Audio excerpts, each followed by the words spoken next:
Hello everyone, my name is Vikas. I represent Insignia Overseas, one of the leading IELTS and PTE institutes in Kurukshetra, and we make IELTS simple for you. IELTS के students के लिए synonym का इस्तेमाल बहुत important है और ये ऐसा एरिया है जहाँ पे मैक्सिमम गलतियाँ हो रही हैं स्टूडेंट्स की सिनोनिम का इस्तेमाल करने में। ये वीडियो बहुत इम्पॉर्टेंट है, इससे आप ये जानेंगे कि सिनोनिम का सही इस्तेमाल क्या है और सिनोनिम्स को किस तरह से इस्तेमाल किया जा रहा है। इससे पहले कि हम कुछ मोस्ट इंपॉर्टेंट सिनोनिम्स और मोस्ट कॉमन सिनोनिम्स जो आईएलटीएस के स्पीकिंग और राइटिंग में इस्तेमाल होते हैं वो देखें, उससे पहले हम जानते हैं कि सिनोनिम का एग्जैक्ट पर्पस क्या है।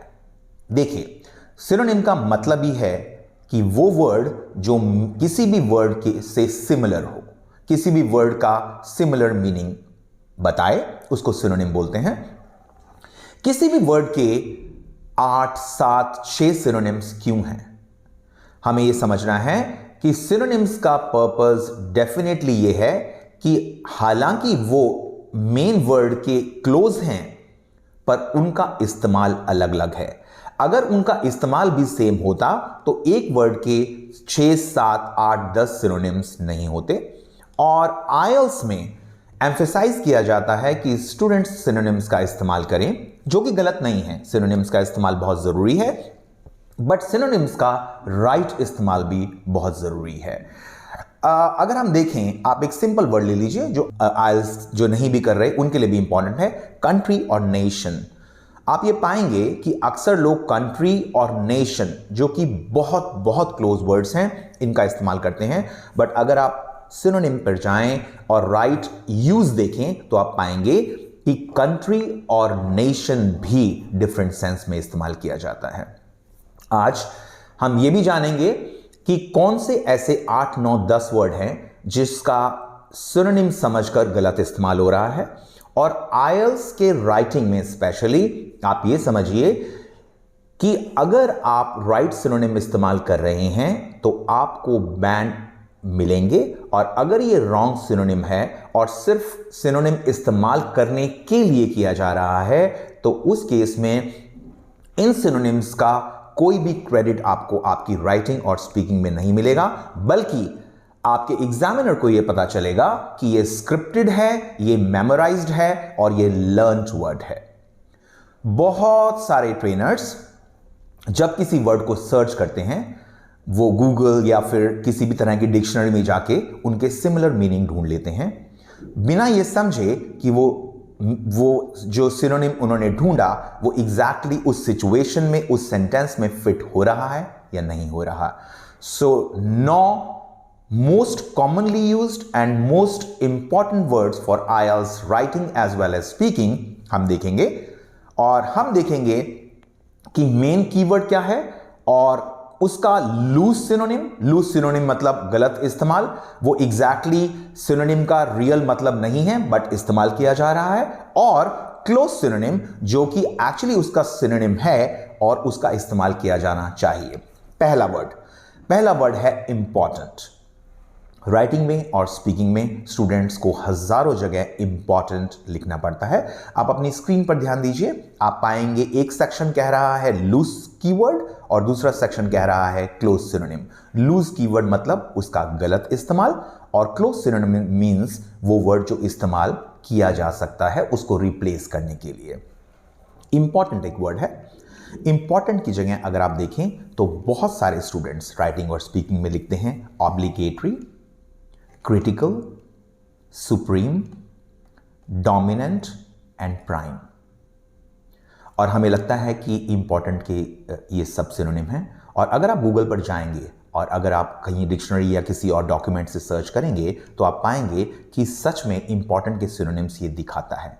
बट आप ये समझिए, जब आप इनको इस्तेमाल कर रहे हैं, जब अपनी सेंटेंस फॉर्मेशन कर रहे हैं राइटिंग में स्पेशली या फिर स्पीकिंग में, तब इनका इस्तेमाल एग्जैक्टली इंपॉर्टेंट वर्ड के लिए नहीं है। देखते हैं इंपॉर्टेंट वर्ड के क्लोज सिनोनिम्स। इंपॉर्टेंट वर्ड्स के क्लोज सिनोनिम अगर आप अपनी स्क्रीन पर ध्यान दें तो हैं imperative, vital, pivotal, indispensable and valuable. हालांकि लूज कीवर्ड भी आपको सिनोनिम में दिखाएंगे। अगर आप रिसर्च करेंगे तो इंपॉर्टेंट के सिनोनिम में ये वर्ड्स आएंगे, बट ये लूज कीवर्ड्स हैं, इनका इस्तेमाल करना गलत है। और क्रिटिकल, ऑब्लिगेटरी, सुप्रीम, डोमिनेंट और प्राइम इंपॉर्टेंट के लिए इस्तेमाल नहीं किया जाना चाहिए। बल्कि अगर आप क्लोज सिनोनिम में देखें तो ये वर्ड्स हैं इंपेरेटिव, जो कि इंपॉर्टेंट का क्लोज सिनोनिम है, या फिर वाइटल, या फिर पिवटल, या इंडिस्पेंसिबल, या फिर valuable. Second most important misused word for IELTS writing specially is children. Children के लूज कीवर्ड और लूज सिनोनिम जो स्टूडेंट्स को, IELTS एस्पिरेंट्स को सिखा दिए जाते हैं और वो इस्तेमाल करते हैं, वो है kids, youngsters, offspring, young people, teens, youngling and young adults. हालांकि ये चिल्ड्रन के सिनोनिम्स में ये दिखाएगा अगर आप रिसर्च करेंगे, पर आप पाएंगे कि इस्तेमाल करते वक्त चिल्ड्रन के ये सिनोनिम नहीं है। Let's look at some of the close synonyms for children. Those are a child, juvenile और माइनर्स। इनको चिल्ड्रन के लिए सही इस्तेमाल किया जा सकता है क्योंकि ये क्लोज सिनोनिम है।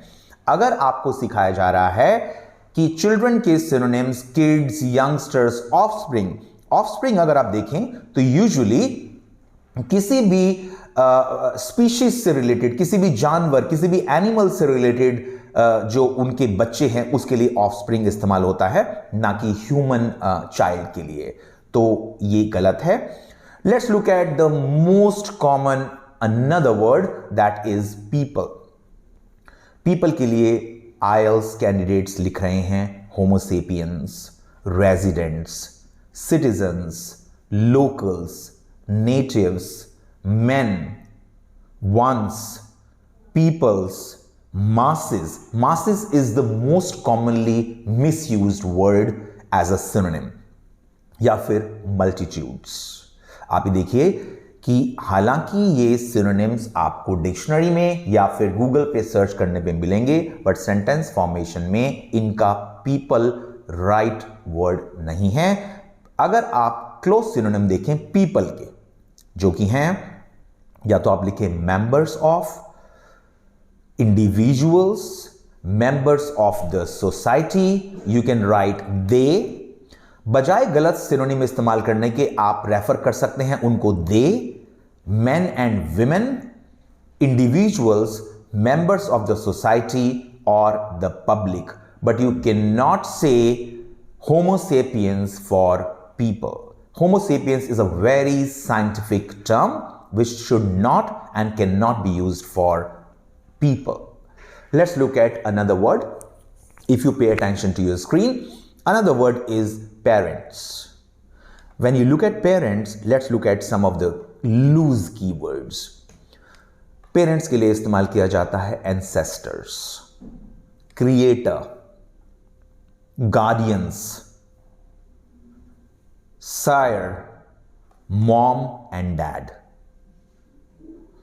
आप ये समझिए कि पेरेंट्स के सिनोनिम को इस तरह इस्तेमाल करना ना तो आपके स्कोर को डाउन करेगा, बल्कि ये लेक्सिकल रिसोर्स में कंट्रीब्यूट नहीं करेगा। ये मेमोराइज वर्ड हैं और मेमोराइज के अलावा भी ये एग्जैक्टली पेरेंट्स के मीनिंग नहीं है। आप पेरेंट्स को एंसेस्टर्स नहीं बोल सकते। एंसेस्टर एक बहुत हिस्टोरिकल टर्म है और creator, when you talk about creator, just because we are talking about parents who have given birth to children and they have become parents, you cannot call them creators. Creator is a very holy and a religious term, and we use creator for probably God. Okay? अगर आप screen पे ध्यान दें तो आप पाएंगे that show के लिए इस्तेमाल किया जा रहा है display, indicate, manifest and exhibit, जबकि इनके क्लोज सिनोनिम्स हैं represent, रिवील या फिर रिवील्स, इलस्ट्रेट या फिर illustrates और डेमोन्स्ट्रेट। ये क्लोज वर्ड्स हैं जो आप शो के लिए इस्तेमाल कर सकते हैं। अगर आप शो के लिए डिस्प्ले कर रहे हैं, अगर शो के लिए आप डिस्प्ले का इस्तेमाल कर रहे हैं, तो आप पाएंगे डिस्प्ले किसी ऑब्जेक्ट को शो करना होता है। इंडिकेट मतलब इशारा कर रहा है, शो का मतलब शो, मैनिफेस्ट ऑल टुगेदर एक डिफरेंट टर्म है, और एग्जिबिट, एग्जिबिट वर्ड से ही देखिए कि एग्जिबिट मतलब है एग्जीबिशन या किसी चीज को शो करना। बट आप सेंटेंस फॉर्मेशन के वक्त अगर बार ग्राफ, बार चार्ट या किसी भी चीज के दर्शाने को, शो करने को बोल रहे हैं, तो you can not use exhibit as a word. Let's look at the second last one. The second last one is government.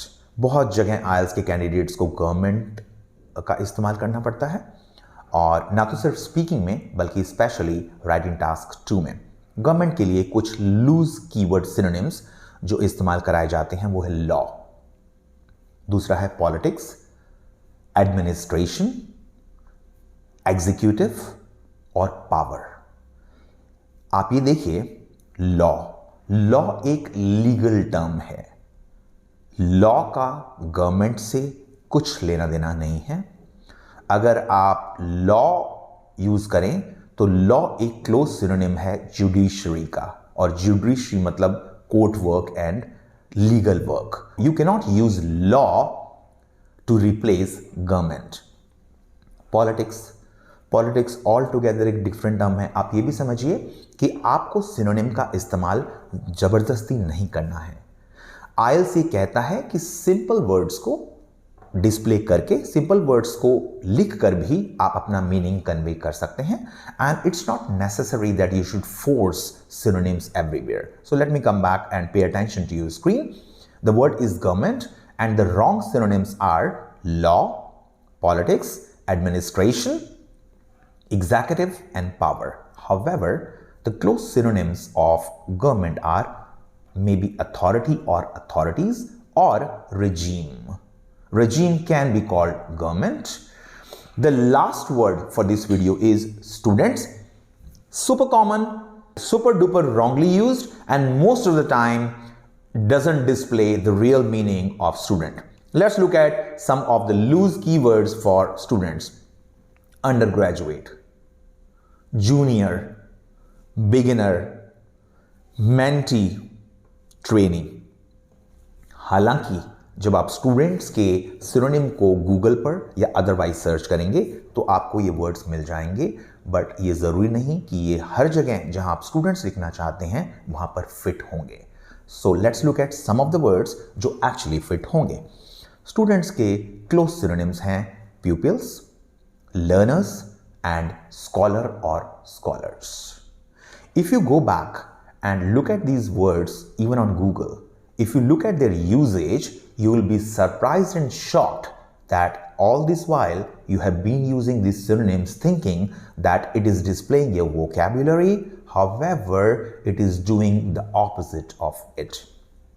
आप ये भी समझिए कि आपको हर वर्ड को रिप्लेस नहीं करना है, और स्पेशली आपको वहां तो बिल्कुल रिप्लेस नहीं करना जहां पर एक वर्ड का इस्तेमाल करके आपके रियल मीनिंग को इफेक्ट हो रहा है या आपका रियल मीनिंग खो रहा है। फॉर एग्जाम्पल, अगर आप राइटिंग टास्क 2 की पैराफ्रेजिंग पर आते हैं और पैराफ्रेजिंग में अगर आपको वर्ड की सिनोनिम से रिप्लेस करने के लिए कहा जा रहा है तो प्लीज सिर्फ वहां रिप्लेस कीजिए जहां पे आपको लगता है कि ये क्लोज सिनोनिम है और ये इसका रियल मीनिंग है। आप रिप्लेसमेंट के सेक के लिए रिप्लेस ना करें।